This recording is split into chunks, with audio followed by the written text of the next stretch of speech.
Os quieren poner gentes de la hierba mala, yugos que habéis de dejar rotos sobre sus espaldas. Muy bien, bueno, ya empezamos transmisión a través de la página de Shevet y también vamos a hacerle réplica a esta charla a través del Centro Israelita Sionista de Costa Rica. Bueno, vamos a dar un par de minutos todavía para iniciar la charla de manera oficial. El día de hoy vamos a estar hablando referente a la situación de los republicanos durante la época del fascismo, ¿verdad? Y cómo se convirtieron también en algunas de las víctimas de este periodo oscuro de nuestra historia. Vamos a dar un minuto más y ya arrancamos aprovechando, digamos, el momento que tenemos y el chancecito que se nos ha presentado. La charla igual queda grabada, ya después la pueden volver a accesar, perdón, a través de la página de Shevet y también a través del el YouTube del Centro Israelita Sionista de Costa Rica. Y por Israel. Y por supuesto por Israel, que es uno de los patrocinadores. También agradecer a Radio Sefarat, a Bnei Brit Chile y Bnei Brit Costa Rica, así como Yad Vashem Costa Rica, que son de las instituciones que se nos sumaron para que esta charla llegue a muchísimas personas.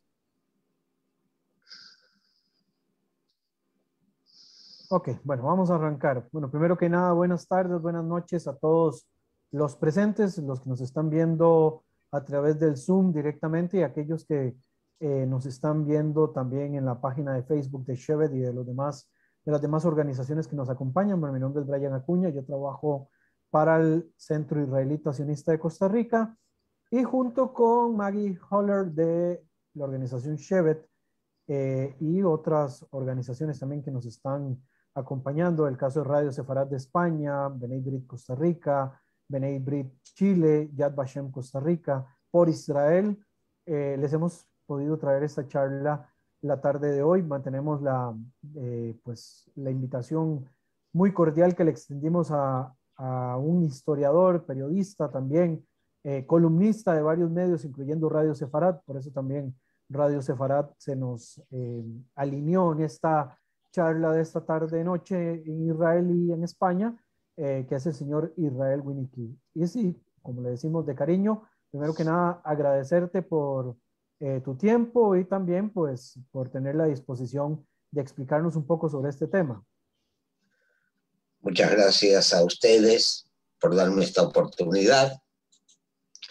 Buenas tardes para algunos, buenas noches para otros que están de este lado del océano. Y sí, para entrar tal vez en detalle, habíamos planteado comenzar esta charla que, bueno, tiene que ver un poco sobre la situación de los republicanos, que fueron uno de los grupos políticos que también se vieron perseguidos por el fascismo durante la época de la Segunda Guerra Mundial. Pero antes de llegar a este periodo, creo que querías contarnos un poco de los antecedentes de la Guerra Civil Española hasta la caída de la República y posteriormente pues vamos pasando a los otros subtemas que nos traes, el tema de los exiliados hasta la llegada a los campos de concentración y el nazismo. Y si, ¿qué nos puedes contar al respecto? Sabemos que en la historia ningún hecho está aislado del pasado, sino que todo hecho depende de los antecedentes que llevaron a él. Uno de ellos, por ejemplo, es justamente el tema de los refugiados españoles después de la Guerra Civil y también los refugiados nazis en España después de la Segunda Guerra Mundial. Todo está encadenado. Vamos a hacer un pequeño raconto. España, antes de la Guerra Civil, tenía casi 25 millones de habitantes. Las ciudades más pobladas eran Barcelona y Madrid, en ese orden. Pero aunque estas ciudades estaban pobladas, la mayoría de los habitantes estaban en pequeñas localidades y eran en su gran mayoría campesinos. se dedicaban a la economía primaria, digamos, al cultivo de la tierra, cría de ganado, pero aparte otra cosa, la gran mayoría de ellos no eran propietarios de las tierras que trabajaban, sino que eran arrendatarios o trabajaban para terratenientes. Otro factor de poder en España era la Iglesia católica, que también actuaba como terrateniente, tenía muchas tierras, campos de cultivos, crías de ganado. España estaba atrasada en materia de industrialización con respecto a otros países. Aparte, no nos olvidemos que a fines del siglo XIX España había perdido casi todo su imperio colonial. Cuba ya era independiente, Filipinas era independiente, que fueron las últimas colonias que perdió. Lo único que le quedaba eran Marruecos, el Marruecos español, Ceuta, Melilla, Tetuán. Ahora, ¿qué ocurre? En enero de 1930, el general Miguel Primo de Rivera, que había asumido como dictador en 1923 con el apoyo del rey, debe renunciar por el fracaso de su dictadura. Es más, había problemas que ya se habían formado sindicatos obreros, tanto socialistas como comunistas, como anarquistas. Entonces el rey, cuando Primo de Rivera renuncia, designa como presidente del gobierno a Dámaso Berenguer, pero este tampoco consigue devolver a la monarquía a la normalidad constitucional. En España ese periodo se lo llamó dicta blanda y es sustituido en febrero de 1931 por el almirante Juan Bautista Aznar, quien convoca elecciones municipales para el 12 de abril de ese año. Las elecciones son ganadas en las ciudades por las candidaturas republicanos socialistas que surgieron de un pacto realizado el 17 de agosto de 1930 en la ciudad de San Sebastián, promovido por la Alianza Republicana, con la asistencia de representantes de casi todos los partidos republicanos españoles, y en las que se acordó la estrategia para poner fin a la monarquía de Alfonso XIII y proclamar la Segunda República Española. En octubre de 1930 se sumaron al pacto en Madrid las dos organizaciones socialistas, el Partido Socialista Obrero Español y la Unión General de los Trabajadores. Y el martes 14 de abril, el rey Alfonso XIII, ante las dudas de la Guardia Civil y del Ejército de utilizar la fuerza para frenar las manifestaciones republicanas, decide abandonar el país. El Comité Revolucionario en Madrid proclama la República y asume el poder como gobierno provisional. Ahora bien, este gobierno republicano no tenía la fortaleza necesaria. Al principio estaba presidido por Niceto Alcalá Zamora. Aparte, en 1930 había ideologías que estaban haciéndose fuertes en Europa, el fascismo italiano y el nazismo alemán, que se habían apoderado del gobierno en los países. Y por otro lado se consolidaba otra dictadura, la comunista de Stalin, y las democracias occidentales temían más a los comunistas que a los afanes expansionistas de Hitler. El gobierno español se hallaba en el quinto año de la Segunda República, las elecciones las había ganado el Frente Popular, pero todo era inestable. Por un lado, la derecha que quería el retorno de la monarquía, estaban los que querían un gobierno fascista, quienes buscaban la revolución y el camino a una dictadura comunista, y se fueron desencadenando sucesos violentos, como la Revolución de Asturias de 1934, llamada también Huelga General Revolucionaria, también llamada Revolución de Octubre del 34. Fue un movimiento huelguístico que se inició entre el 5 y 19 de octubre de ese año y abarcó lugares como Cataluña, Asturias, también la parte industrial gallega del Ferrol, donde hubo varios muertos y muchos detenidos, las cuencas mineras de Castilla la Vieja, León y ciudades y villas de la provincia de Valladolid. Estas huelgas estaban promovidas por el Partido Socialista Obrero Español y la UGT, Unión General de los Trabajadores, y por la Confederación Nacional del Trabajo y la Federación Anarquista Ibérica, CNT-FAI, y el Partido Comunista de España. Esta huelga fue reprimida violentamente, hubo cientos de detenidos, hubo muertos, heridos. En definitiva, al comenzar la guerra civil, España, que era un país eminentemente agrícola, que comenzaba a trabajar en su modernización, estaba polarizado completamente a nivel político. Había una nueva constitución que había sido armada por los republicanos de izquierda y los socialistas. Había un gobierno presidido por Manuel Azaña. Pero ¿qué ocurre? Ese gobierno estaba sitiado por la derecha.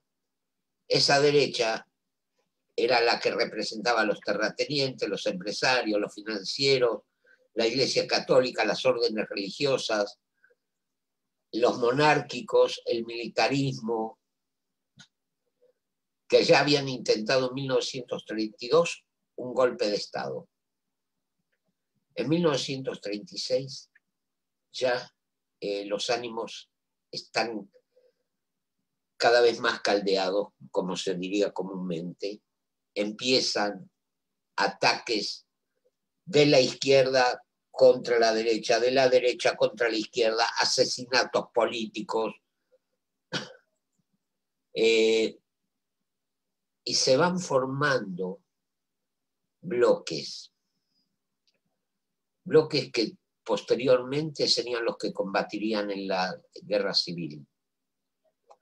Para colmo, hubo un momento en que hubo un gobierno de derecha, pero que cayó por dos escándalos. Uno fue el escándalo del extraperlo. ¿Qué es esto?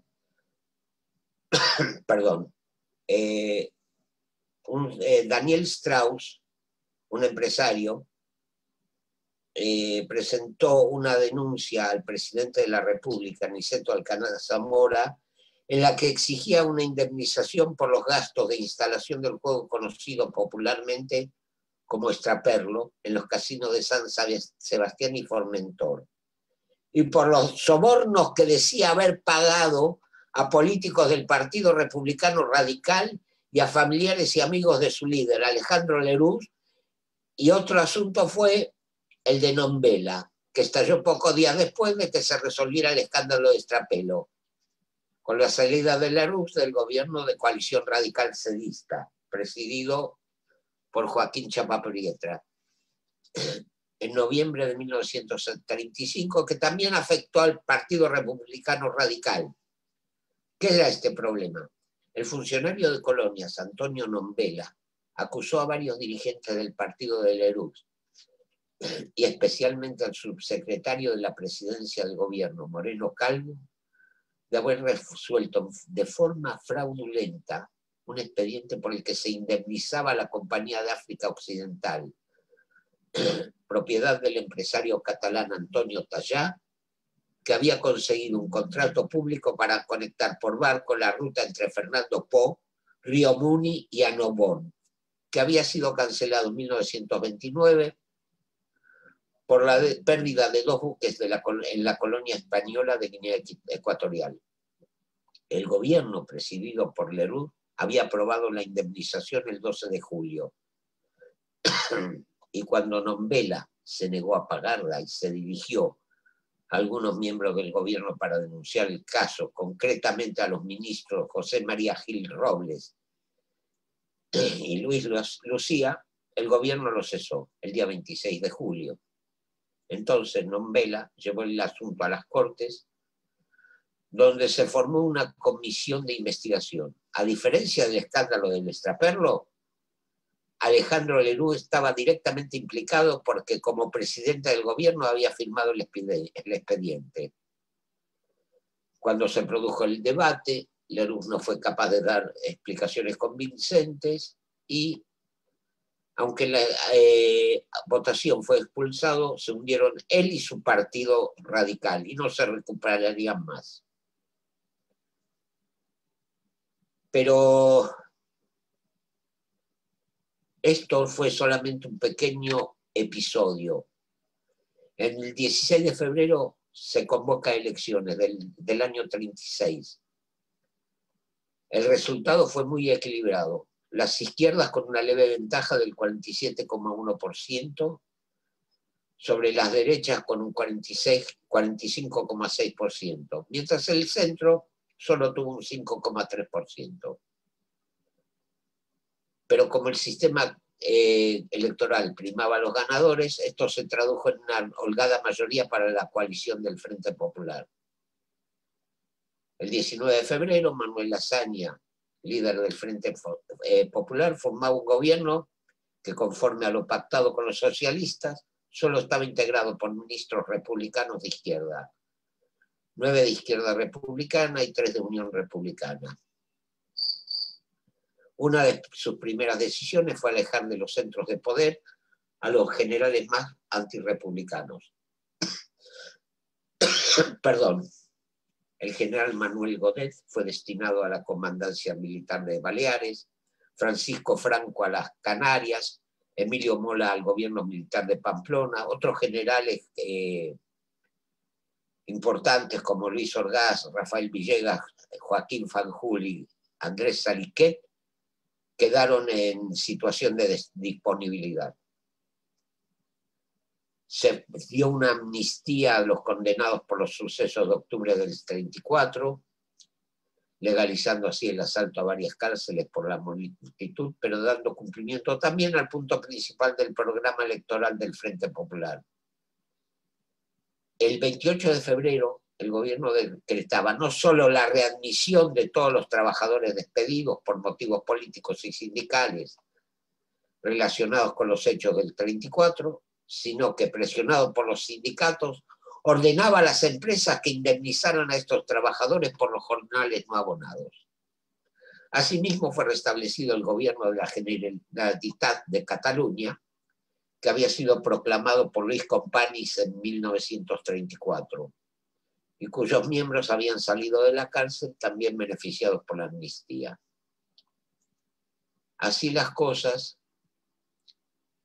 tras una serie de incidentes, el 18 de julio de 1936 se produce la rebelión militar que terminaría con Francisco Franco en el poder.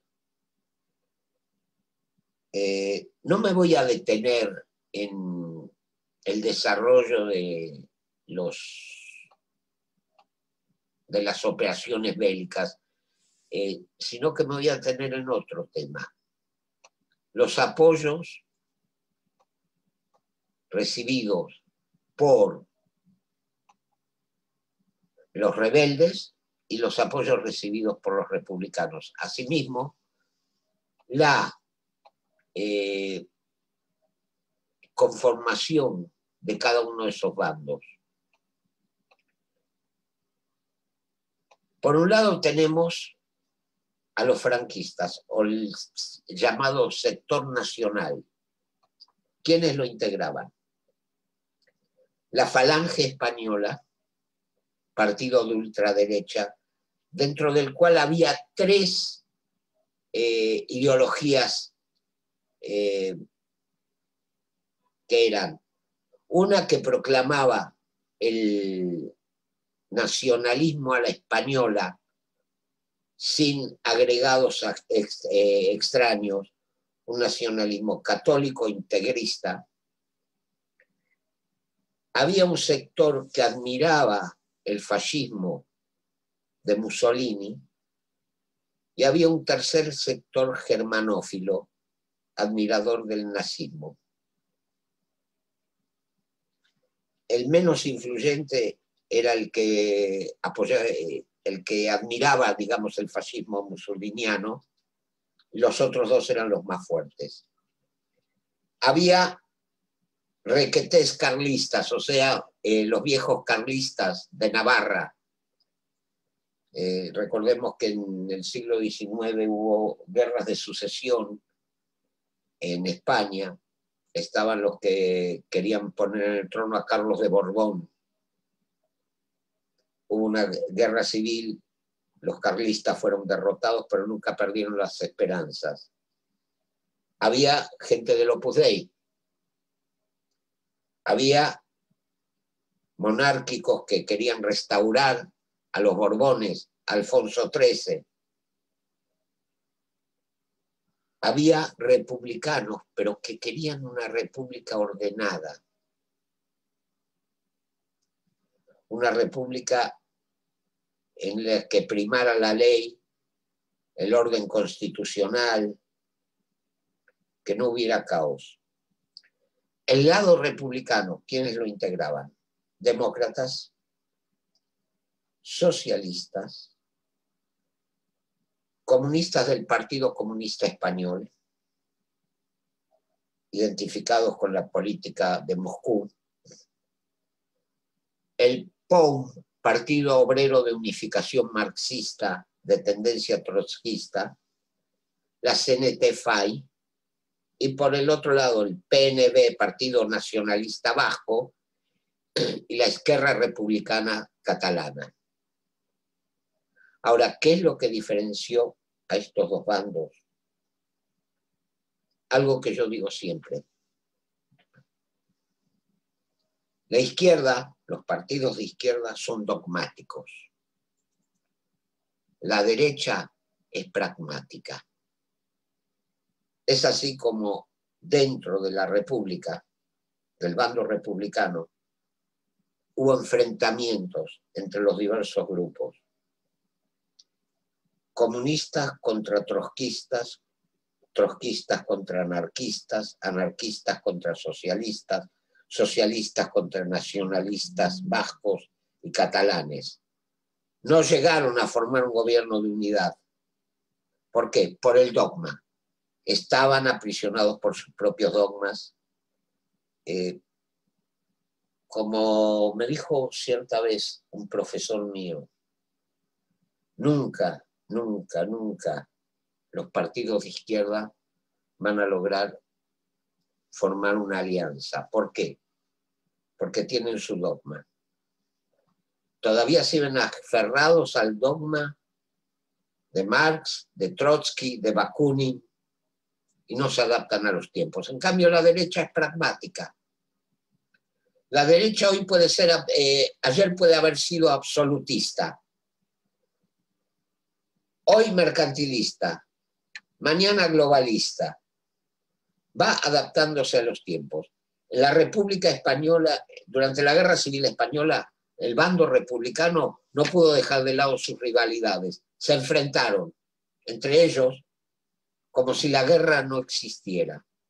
Por el otro lado, el bando nacional o el bando rebelde tenían un objetivo: derribar la República. Más adelante se hablaría de diferencias, pero había un objetivo: dejaron de lado sus dogmas, digamos, su ideología. Hablemos de los apoyos exteriores. Mientras la República se enfrentó con un embargo de armas por parte de los países occidentales, el bando rebelde comenzó a recibir armas y voluntarios de Italia, de Alemania, de Portugal y también de partidos de extrema derecha de Europa, como ser de Irlanda, de Rumania, miembros nacionalistas de Francia. En cambio, el bando republicano, los únicos que entregaron armamento fueron la Unión Soviética y México. Durante 3 años España se fue desangrando en esta guerra. Alemania envió la Legión Cóndor, que se hizo tristemente célebre con el bombardeo de Guernica. Los italianos, la Fuerza Expedicionaria Italiana, cosechó una gran derrota en el Ebro, cuando el ejército republicano cruzó el Ebro y derrotó a los italianos. Pero finalmente la organización militar, la unidad de objetivo y, por supuesto, el apoyo internacional fue llevando a que la República terminara derrotada. Y ahí comienza la gran tragedia. Miles de españoles tuvieron que huir del país. Hubo muchos, en especial intelectuales, que lograron partir a otros continentes. Llegaron muchos a México, a Estados Unidos, pero hubo otros que cruzaron la frontera hacia Francia. De esos refugiados, hubo algunos que fueron bien recibidos, pero otros que eran mirados con desconfianza por parte del gobierno francés, fueron confinados en campamentos.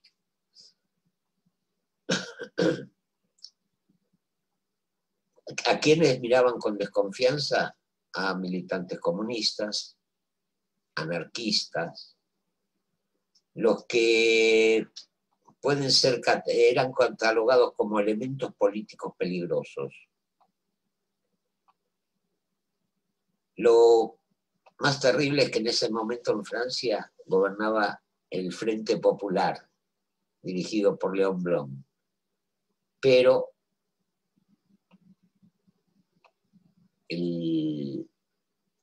primaron los intereses, digamos, políticos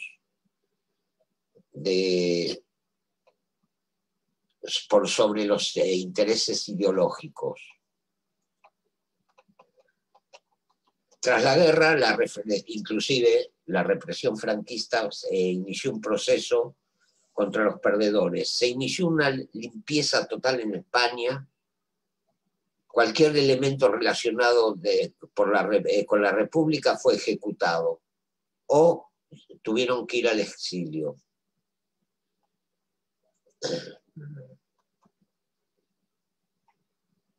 Hubo 3 momentos del exilio. Uno, cuando la campaña del norte, entre marzo y noviembre del 37. El segundo, cuando cayó Cataluña, durante la cual pasaron a Francia alrededor de 400.000 personas. Esa cantidad desbordó a las autoridades francesas, que tuvieron que organizar diversos campos de concentración, incluso en las playas, donde los recluidos padecieron duras condiciones de vida, aunque casi la mitad de ellos acabarían retornando a España, porque eran civiles que estaban huyendo de la guerra, no combatientes. Y la tercera y última oleada se produjo al final de la guerra, en los últimos días de marzo del 39, cuando miles de republicanos se dirigieron a los puertos de Levante para conseguir un barco que los llevara al exilio, pero muy pocos lo consiguieron.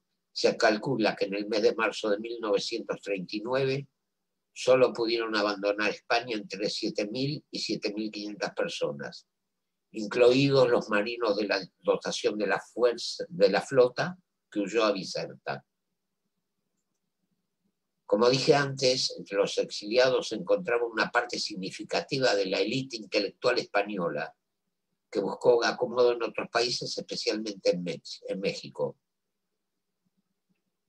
Así, por ejemplo, en febrero de 1942, el Consulado General de México en Vichy censó a 13.400 españoles de formación superior que deseaban salir de la Francia ocupada, entre ellos 1.743 médicos, 1.224 abogados, 431 ingenieros y 163 profesores de los 430 que poseía España en 1936. La guerra y la persecución dieron como resultado varios millones de españoles desplazados. Muchos huyeron de la zona de guerra para buscar refugio en otros lugares. Solo México y la República Dominicana abrieron sus puertas a los refugiados. Cuando terminó la guerra civil con la victoria de Franco, 500.000 republicanos españoles escaparon a Francia, donde fueron colocados en campos de prisioneros en el sur, como Gours, Saint-Cyprien y Les Milles. Después de la derrota de Francia en la primavera de 1940, las autoridades nazis reclutaron a los republicanos españoles para realizar trabajos forzados y deportaron a más de 30.000 a Alemania, donde aproximadamente la mitad de ellos terminó en campos de concentración. Más de 7.000 fueron encarcelados en Mauthausen. Ahí murieron más de 4.000. Aumentó mucho la emigración a Francia durante la batalla del Ebro y los meses posteriores en un movimiento de retirada. Después de la caída de Barcelona, un éxodo masivo de catalanes. El gobierno de Daladier decidió abrir la frontera franco-española el 27 de enero y los refugiados huyeron a través de los Pirineos por la Junquera, por Bourg, Le Perthus, Cerbère y Bourg-Madame. En marzo del 39, el número de refugiados españoles en Francia se estima en 440.000. De esos, 170.000 eran civiles. Y la mayoría de ellos estuvieron en los departamentos más próximos a España, en especial a las ciudades de Burdeos y Toulouse, donde ya había residentes españoles. Como dije antes, fueron recibidos de manera diferente. Unos fueron bien recibidos, objeto de acciones de solidaridad, mientras que otros eran vistos con desconfianza y hasta hostilidad. Casi 9.000 republicanos españoles, contando a las mujeres, acabaron en campos nazis.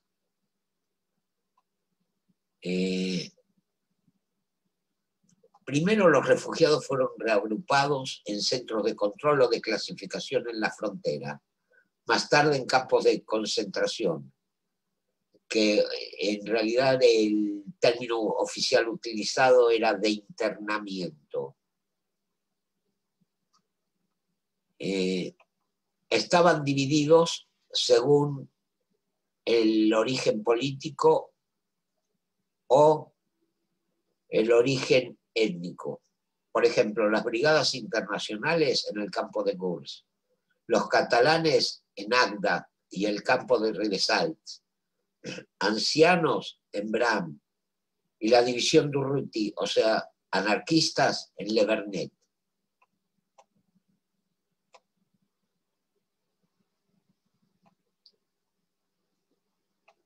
Cerca de 10.000 desembarcaron en Francia.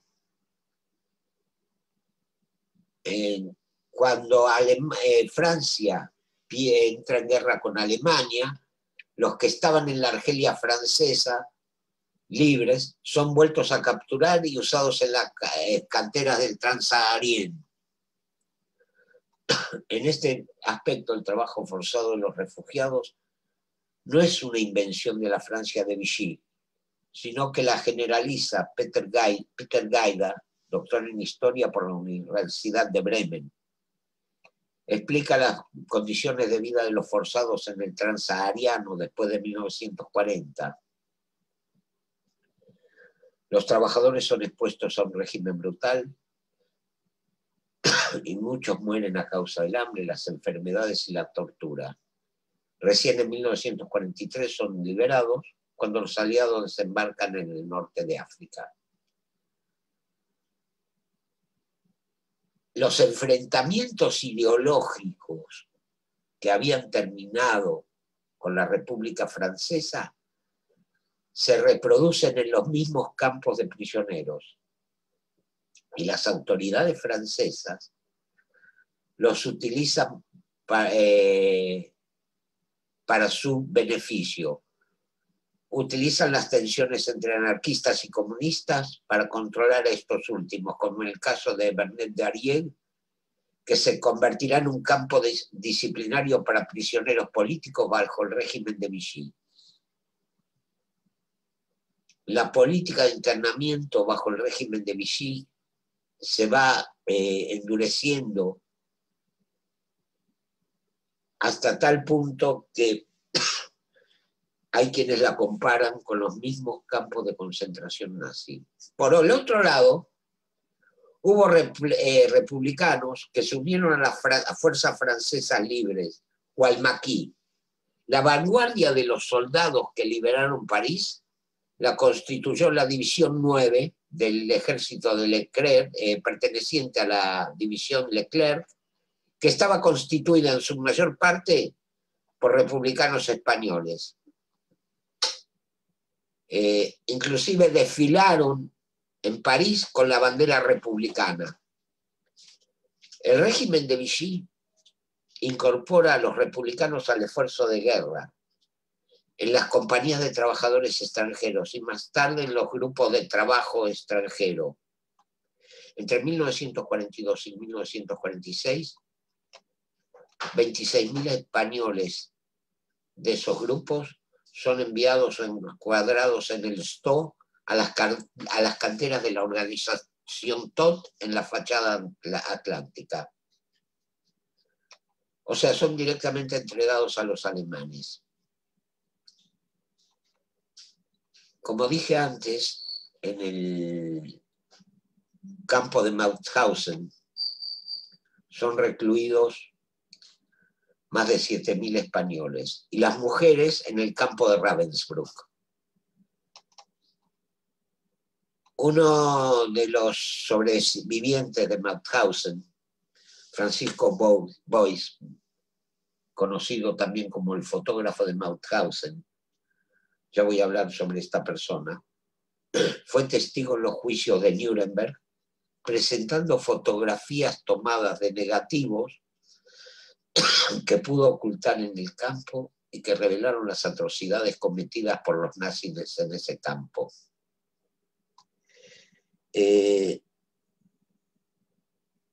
Hasta ahora, todo este tema de los refugiados, de los españoles enviados a los campos, se había mantenido callado.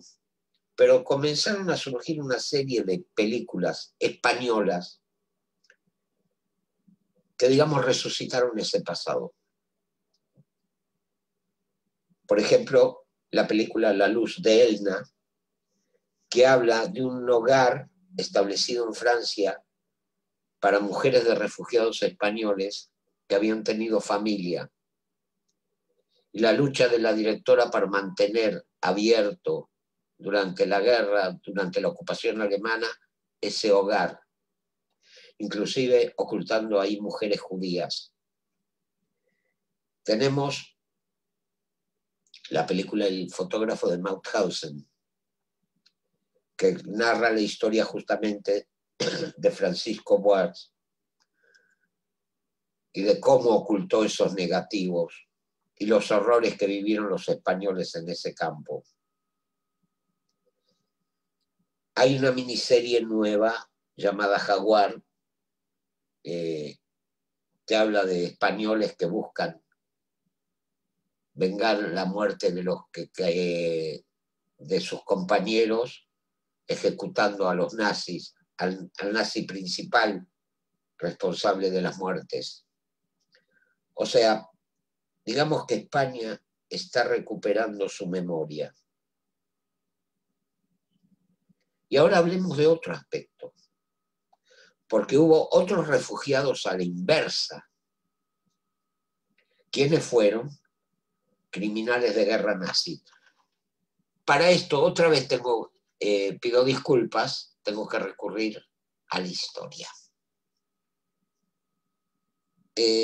Sabemos que Alemania apoyó al régimen de Franco al igual que Italia. Ahora, España nunca quiso, Franco mejor dicho, nunca quiso intervenir directamente en la guerra. Él mantuvo durante todo el periodo que va desde 1939 a 1945 una política pendular. ¿Qué es esto? En 1939 proclama la neutralidad de España. En 1941 proclama la no beligerancia. O sea, ya no es neutral, sino que es no beligerante.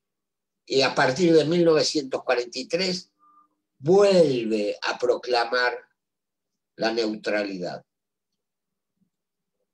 En 1940, el 23 de octubre de 1940, se reúnen en Hendaya, en la frontera entre Francia y España, Hitler y Franco. Hitler quiere forzar a Franco a entrar en la guerra a favor de Alemania. Hitler le promete a Franco Gibraltar. Franco dice: nunca voy a permitir nunca voy a aceptar recibir de manos extranjeras lo que mis soldados pueden obtener. Y siempre le va dando excusas, Como se diría vulgarmente, a cada propuesta de Hitler, Franco contestaba ni o so. Hasta el punto que según se dice, en un momento dado Hitler abandona la reunión diciendo: prefiero que me arranquen varias muelas antes de seguir negociando con este hombre. Hitler no le puede sacar a Franco la aceptación de entrar en la guerra, pero Franco le ofrece a Hitler lugares donde sus barcos pueden repostar. Eso sí, bahías ocultas, para que los británicos no lo vieran. En 1941, las presiones contra Franco van en aumento. Y Franco no quiere comprometerse en la guerra. Pero viene un tema salvador en dos aspectos. Dentro del gobierno de Franco, mejor dicho, dentro de la falange, como dije antes, había un sector germanófilo, pro-nazi, que presionaba a Franco. Por el otro lado estaban las presiones alemanas. En junio de 1941, Alemania invade la Unión Soviética. La salvación para Franco. Franco se dirige a ese sector pro-nazi de la falange y le dice: ¿Ustedes quieren luchar contra el comunismo? ¿Quieren apoyar a los alemanes? Ofrézcanse como voluntarios. ¿Y qué ocurre? Surge la Legión, la División Azul, que va a combatir al comunismo.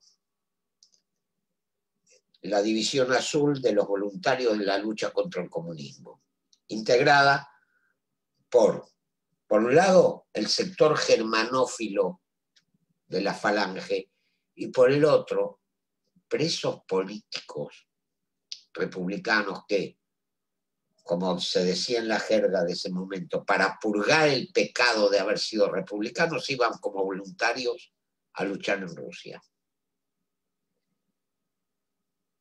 ¿Qué ocurre? Hacia 1943, Franco, que como militar era muy bueno y un buen estratega, se da cuenta que la guerra para Alemania está perdida.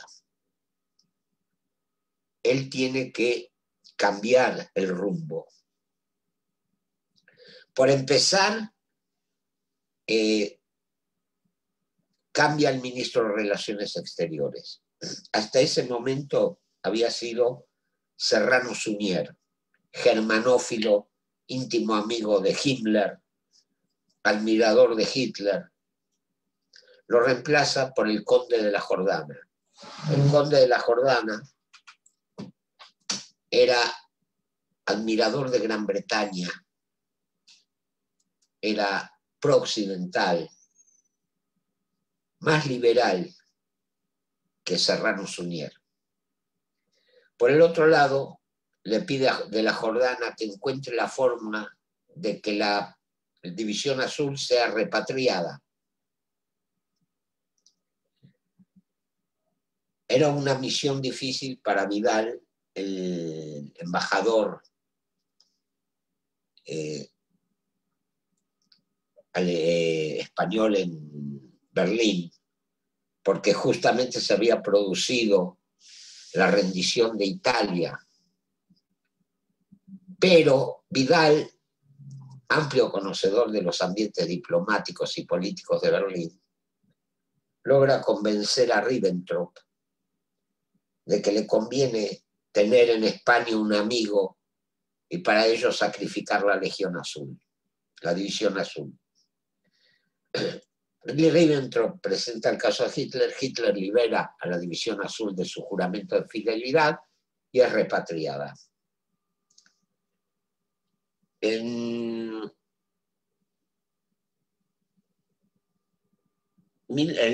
8 de mayo de 1945, el gobierno de Franco pide al personal de la Embajada del Reich que abandone España, o sea, corta las relaciones diplomáticas, cuando ya el Reich no existía. El 13 de septiembre, Franco decreta que ya no es necesario saludar con el brazo en alto. Antes, el 30 de julio de 1945, Pierre Laval, que había sido jefe de gobierno de la Francia de Vichy, aterriza en España y Franco ordena que sea entregado al gobierno francés para ser juzgado por traición. Pero, ¿qué pasa? En marzo de 1946, los países de las Naciones Unidas sancionan a España retirando sus embajadores.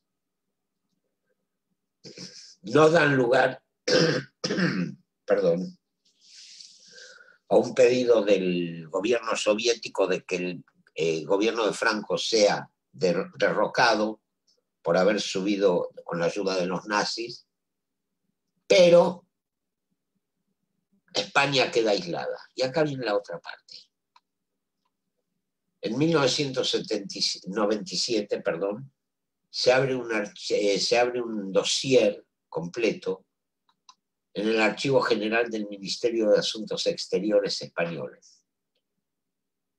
Era un informe sellado por el Servicio Secreto Español y con los nombres de 104 nazis refugiados en España, con fechas, nuevas identidades, todo buscando el paraíso español, teniendo en sus particulares mecas la Costa del Sol, la Costa Blanca o las Baleares.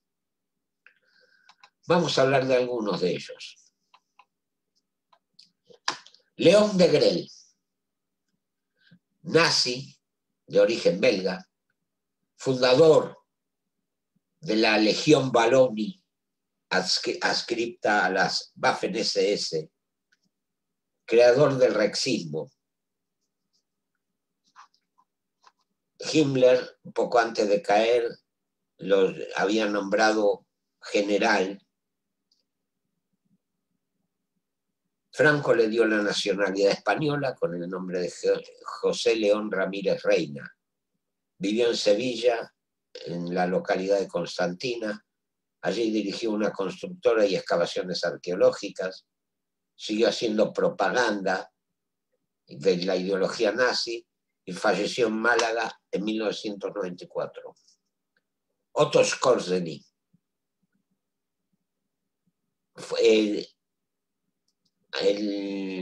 vivió entre Madrid y las Baleares, donde falleció en el 75. Era el ideólogo de la organización Odessa.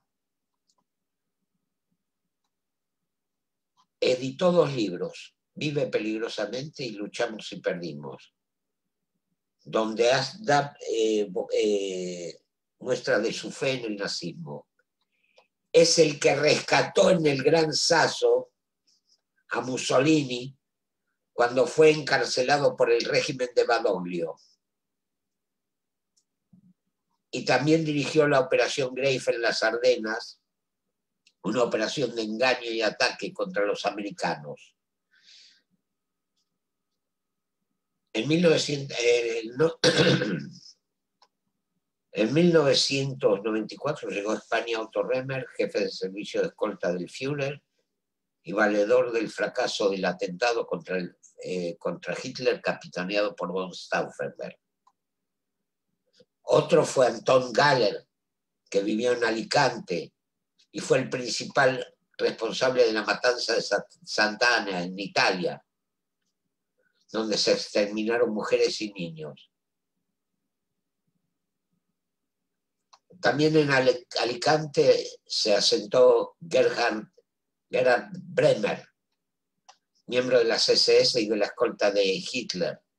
Se dedicó a actividades urbanísticas y cuenta la leyenda que narran sus más allegados, que él celebraba en su hotel con champán el aniversario del nacimiento de Hitler, al que asistían varios miembros de los huidos de la Alemania nazi. Wolfgang Jugler, que se asentó en Marbella, cuando fueron a hacerle un seguro, dijo, la casa donde vive es un monumento a Hitler, todo está empapelado con sus fotos, hay cuadros de él con enormes marcos de oro. Hans Huretzke fue otro de los refugiados en España. Era catedrático emérito y director del departamento alemán de la Universidad Complutense. Se especializó en cultura española y fue un reconocido hispanista. Hauke Patist llegó a España en 1951, huyendo de la justicia holandesa, donde había sido condenado a cadena perpetua. Se instaló en Asturias. ¿Qué es lo que ocurre? ¿Cómo es que todos estos nazis llegaron? Primero, que ya en la década del 30 y hasta el fin de la Segunda Guerra, España era un nido de espionaje. Había gente de todos los países beligerantes. Inclusive había espías freelance que vendían secretos al mejor postor.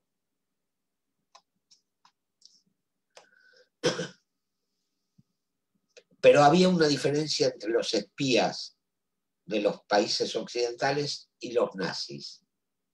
Los nazis estaban protegidos por el gobierno. ¿Por qué? Porque además Alemania inyectaba capitales en una España destruida por la guerra civil. Y eso era digamos, el pago por esa ayuda financiera, era permitir operar a los agentes. Estos agentes tenían a su servicio a diplomáticos, periodistas, empresarios, productores de cine, ejecutivos de empresas y agentes profesionales que trabajaban en secreto por la causa del nazismo. Por ejemplo, el noticiero Nodo de España no mostraba los horrores nazis, los campos de exterminio y el genocidio. En España había 30.000 alemanes. Muy pocos de ellos estaban afiliados al partido nazi antes de la década de los 30. Sin embargo, con la subida al poder de Hitler, muchos de ellos lo hicieron. Unos por simpatía y otros por miedo a la represión. Aquellos alemanes residentes en España que eran considerados como enemigos del régimen eran repatriados y llamados a fila o enviados al temido frente ruso, donde tenían pocas probabilidades de salir vivos. Había sedes del partido nazi en todo el país y eran pocos los que no integraban sus filas y juraban lealtad al Führer. Al principio los ciudadanos españoles veían con simpatía a aquellos alemanes desfilando con la svástica en el brazo. En España se vivía una situación similar con los miembros de la Falange. Sin embargo, los falangistas tenían perfectamente controlados a los miembros del partido nazi, pese a que estos se movían a sus anchas y sin ningún temor a las fuerzas españolas. Más de 700.000 personas apoyaban las acciones de espionaje de los nazis en España, protegiéndoles, sirviéndoles de enlace, facilitándoles información, en otros casos por simpatía ideológica y en otros porque los nazis pagaban muy bien y en periodo de posguerra cualquier fuente de ingreso era buena. No era algo que se ocultara que el gobierno de España era pro-nazi, al menos esa imagen dejaba ver. Diferente es lo que en los despachos se opinara de Hitler y de su ideología. Y así se puso de manifiesto cuando la Legión Cóndor bombardea Guernica, o los muchos alemanes que apoyaron como infantería al bando falangista en la guerra civil. Pero, como dije antes, las relaciones económicas entre España y Alemania, el país estaba endeudado con Hitler. Y aparte no se podía ganar un enemigo que asolaba a la vieja Europa. O sea, era una verdadera tela de araña en la cual España estaba atrapada. Y esa tela de araña estaba diseñada por su creador, Johannes Bernhard. 350 empresas que controlaban todos los sectores comerciales de España. O sea, que España estaba económica y comercialmente dominada por los alemanes, por los nazis, y cualquier objeto de autonomía era poco menos que imposible, sin ser consultado previamente con el gobierno de Berlín. Este entramado, cuando cae el nazismo, cuando termina la guerra, sirvió para que los nazis pudieran encontrar refugio en la España franquista. Para concluir, diré que toda guerra es horrible, pero una guerra que dejó más de 60 millones de muertos, una guerra en que entre esos 60 millones de muertos hubo 10 millones de civiles asesinados a sangre fría, ya sea en campos de concentración, ya sea fusilados en masa.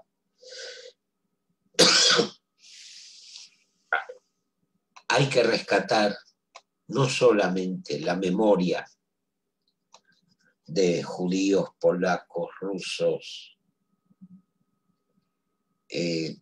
gitanos, sino también la memoria de aquellos españoles republicanos que pensaron que fuera de España encontrarían refugio y un futuro,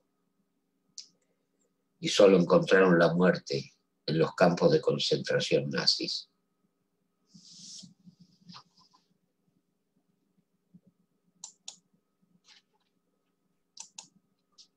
Y sí, una de las razones por las que hicimos esta charla, bueno, primero que nada, pues agradecerte por esta clase magistral histórica que tocó muchísimos aspectos que evidentemente si profundizáramos en cada uno, pues tomaría horas de horas.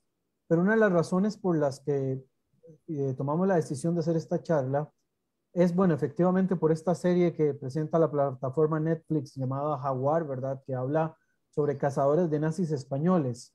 Sin embargo, creo que, de nuevo, la ficción y la realidad no se encuentran al 100% alineados y en este caso, así como en algunos momentos en otras series tipo Hunters, que habla de cazadores de nazis de una manera un poco sangrienta, o Bastardo sin Gloria, que es una película de Tarantino, habla de un planteamiento similar.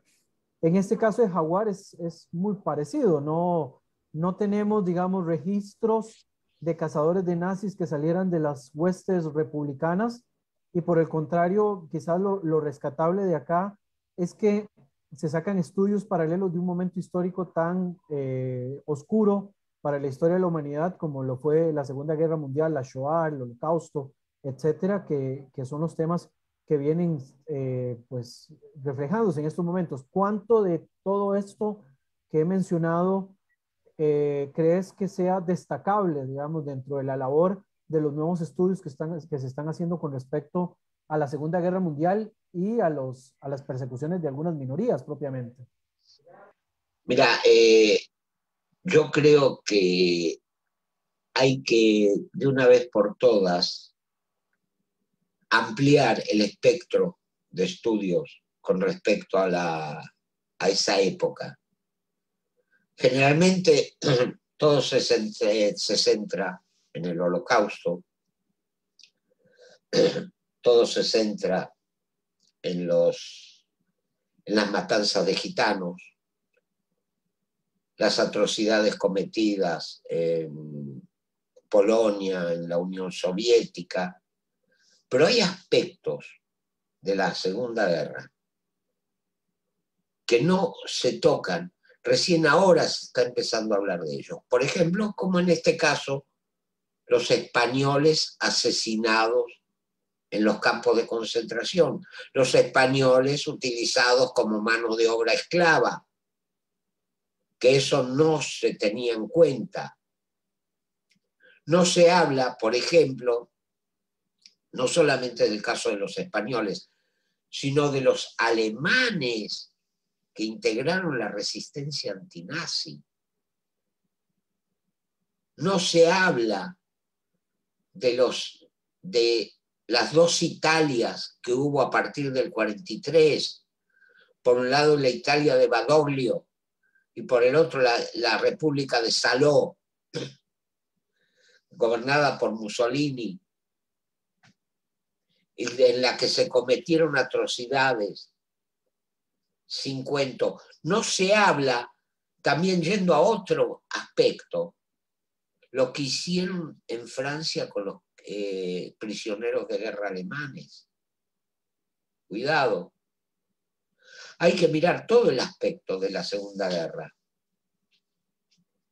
Lo que hice, la persecución a alemanes después de la guerra en Checoslovaquia y en Polonia. Eso no se tiene en cuenta. ¿Cómo fueron expulsados los alemanes de los Sudetes después de la guerra? Como venganza.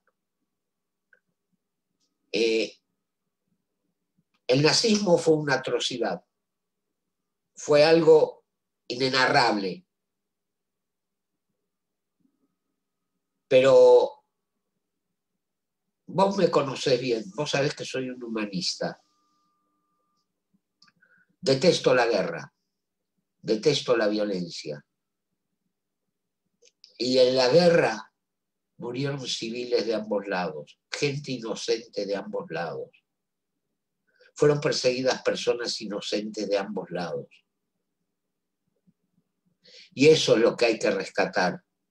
Así como ahora se rescata el tema de los españoles que sufrieron a manos de los nazis. Por favor, rescatemos el tema de los soldados alemanes tomados prisioneros en la Unión Soviética, que muy pocos de ellos volvieron, porque fueron enviados a los gulags. Y ahí perdieron la vida. Y gente que, por ejemplo, uno de ellos, no sé si recuerdan la película El pianista, el oficial que rescató a Spielmann, murió en un gulag. Porque era un oficial alemán y fue tomado prisionero. No sé si está claro lo que yo digo. Viene esta miniserie, Jaguar. Sí, yo la he visto. Como miniserie de aventuras.